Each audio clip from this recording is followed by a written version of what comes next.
باب المرأۃ تحج بغیر ولی، یہ باب عورت کا ولی کے بغیر حج کرنے کے بیان میں ہے۔ جس طرح مرد پر حج فرض ہے ویسے ہی خواتین پر بھی حج فرض ہے۔ تو کیا مرد جس طرح تنہا جا سکتا ہے عورت تنہا جا سکتی ہے یا نہیں، اس بارے میں یہ باب ہیں۔ حدیث نمبر 2898، حدثنا علی بن محمد حدثنا وکی حدثنا الاعمش عن ابی صالح عن ابی سعید قال قال رسول اللہ صلی اللہ علیہ وسلم لا تسافر المرأة سفرا 3 ایام فصاعدا الا مع ابیها او اخیها او ابنها او زوجها او ذی محرم۔ حضرت ابو سعید خدری رضی اللہ تعالیٰ عنہ سے مروی ہے، نبی اکرم صلی اللہ علیہ وسلم نے ارشاد فرمایا، کوئی بھی عورت 3 دن یا اس سے زیادہ کا سفر اپنے والد یا بھائی یا بیٹے یا شوہر یا کسی اور محرم رشتہ دار کے بغیر نہ کرے۔ جو محرم رشتہ دار ہیں جن سے نکاح ہمیشہ ہمیش کے لیے حرام ہے، نکاح ہو ہی نہیں سکتا، ان کو محرم رشتہ دار کہتے ہیں۔ تو یہ کون کون ہے؟ باپ ہے، بھائی ہے،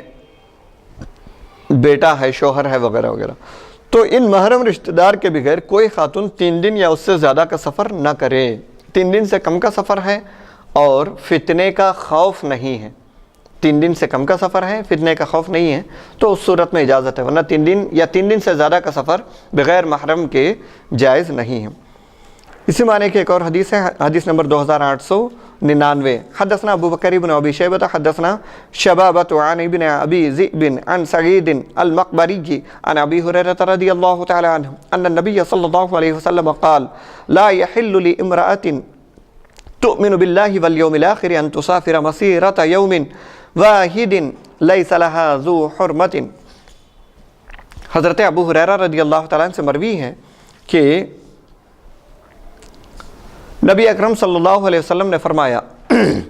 اللہ تعالیٰ اور آخرت کے دن پر ایمان رکھنے والی کسی بھی عورت کے لیے جائز نہیں ہے، جو اللہ اور آخرت پر ایمان رکھتی ہو اس کے لیے جائز نہیں ہے کہ وہ 1 دن کی مسافت سے زیادہ کا سفر کرے اور اس کے ساتھ کوئی محرم عزیز نہ ہو، یعنی اس کا جو قریبی رشتہ دار جس کو شریعت نے محرم قرار دیا وہ محرم ساتھ نہ ہو، تو وہ تنہا سفر کرنا اس کے لیے جائز نہیں ہے، ناجائز ہے۔ اگر وہ ایسا کرے گی تو گناہگار ہوگی۔ حدیث نمبر 2900، حدثنا ہشام بن عمار حدثنا شعیب بن اسحاق حدثنا ابن جریج حدثني عمرو بن دینار انه سمع ابا معبد مولى بن عباس عن ابن عباس قال جاء اعرابي الى النبي صلى الله عليه وسلم قال اني اكتبت في غزوة كذا وكذا وامرأتي حاجة قال فرجي معها۔ حضرت عبداللہ ابن عباس رضی اللہ تعالیٰ عنہ بیان کرتے ہیں کہ ایک دیہاتی نبی اکرم صلی اللہ علیہ وسلم کی خدمت میں حاضر ہوا۔ اس نے عرض کی، میرا نام فلاں جنگی مہم میں شرکت کے لیے لکھا گیا ہے، میرا نام ایک جنگی مہم میں لکھا گیا ہے، شرکت کے لیے لکھا گیا ہے، یعنی انہوں نے نام لکھوایا ہے کہ میں فلاں جنگ میں شریک ہو جاؤں، اور میری بیوی حج کے لیے جانا چاہتی ہے۔ نبی اکرم صلی اللہ علیہ وسلم نے فرمایا تم اس کے ساتھ چلے جاؤ، یعنی جنگی مہم میں جانے کا جو آپ نے نام لکھوایا ہے اس کی ضرورت نہیں ہے، آپ جا کر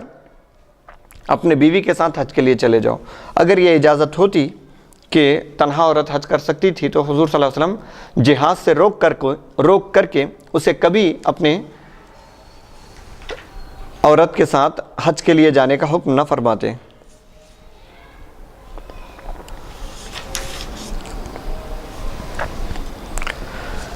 یہ باب الحج جہاد النساء، اس بارے میں علماء کا آج بھی یہی موقف ہے کہ آج تو خوف کا وہ معاملہ نہیں ہے، پہلے اونٹ اور گھوڑوں کے ذریعے سے سفر کرنا پڑتا تھا، تو اس دور میں ہو سکتا یہ حکم ہو کہ وہ جو سفر کے شرائط تھے، یعنی کسی محرم کا ساتھ ہونا، 3 دن یا 3 دن سے زیادہ کا سفر ہے تو محرم کا ساتھ ہونا ضروری ہے۔ دوسری حدیث میں 1 دن کا تذکرہ ہے کہ 1 دن کا سفر یا 1 دن سے زائد کا سفر بغیر کسی محرم کے کرے تو یہ اس کے لیے جائز نہیں ہے، بالکل ناجائز اور گناہ ہے۔ تو یہ ہو سکتا اس زمانے کے لیے ہو، آج کے زمانے میں ایسا نہیں ہے۔ آج بھی علماء کا یہی موقف ہے، علماء احناف کا، کہ بلکہ جمہور علماء کا یہی ہے کہ خاتون بغیر کسی محرم کے حج کے لیے نہیں جا سکتی۔ اگر کوئی محرم ساتھ نہیں ہے، کوئی خاتون ہے محرم ساتھ نہیں ہے، شوہر جو بھی محرم میں شامل ہوتے ہیں، شوہر ہے، والد ہے، بیٹا ہے وغیرہ وغیرہ، تو کوئی ساتھ نہیں ہے، اس کے پاس مال ہے اور کوئی ساتھ نہیں، تنہا ہے، تو وہ انتظار کرے گی کوئی محرم ساتھ آئے تو حج کرے۔ اگر کوئی محرم ساتھ نہیں ہے، وہ تنہا ہے، تو اس کے لیے امید یہی ہے کہ اللہ تعالیٰ اس کے ذمے سے یہ فرض ساقط کر دے گا۔ جس طرح دیگر عبادات میں خواتین کے لیے سہولت رکھی گئی ہے، یعنی ان کے لیے جمعہ فرض نہیں ہے، عیدین کی نماز ان کے لیے واجب نہیں ہے، تو ان کی طبیعت کو ملحوظ خاطر رکھتے ہوئے فتنوں سے بچنے کے لیے یہ شریعت نے اجازت دی ہے، ان کے لیے جمعہ فرض نہیں ہے، عیدین کی نماز واجب نہیں ہے۔ اس طرح دیگر معاملات میں جس طرح ان کے لیے رعایت موجود ہے، یہاں بھی امید کی جاتی ہے کہ اللہ تعالیٰ محرم نہ ہونے کی وجہ سے